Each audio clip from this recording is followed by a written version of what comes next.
What type of house should I get? There are a lot of things to consider when buying your first home or moving to a new rental property. Even though your options could be limited by your budget, there are still many things you would need to have in place before even calling up an agent. The factors would differ from person to person, whether you're getting your first place, retirement home, expanding your family, or just moving out for a fresh start. However, there are some things that are general for every home buyer which will be covered in this article. Types of houses to consider. Single-family home. A single-family home is a separate house meant to accommodate one family. In actual terms, it means a house that isn't attached to others and has some space on all four sides. This gives you all the freedom and space you need without having to worry about the neighbors. In most cases, the owner of the home would be responsible for the upkeep costs of not only the home but the yard as well. Townhome. This is quite similar to a single-family home, but in this housing style, you share a common wall with a neighbor. A townhome is usually comprised of several floors and could come with attached garages. In some cases, there could be some open space to the front or the back, which is usually maintained by a homeowners association. There could also be shared areas like parks, playgrounds, or pools, and you will have to pay a fee to the association to cover the upkeep. Whether you're moving in as a single person, a couple, or as a family, you would want to consider out of these two, which would most suitable for your standard of living. 6 questions that will help you make the right choice. 1. How much space do you need? The amount of space you need to depend on the number of people and pets you're bringing in. As a single person, a lot of space would not only make you feel lonely but will also take a lot of time to keep clean. If you've got kids, you should not only consider the amount of space inside the house but also outside where your kids can play. The same goes for pets, which can become destructive when they get bored.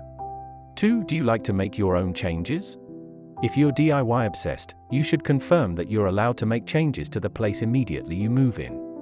In some cases, you will need approval for any construction you do, which could take time. Single-family homes are the best when it comes to redesigning your living space to suit your perspective. However, you should also take note of the homeowners association, as they would restrict the type of construction that can be carried out. 3. Is it close to social areas? How close is your home to your place of work, the park, a grocery store, the mall, or Walmart?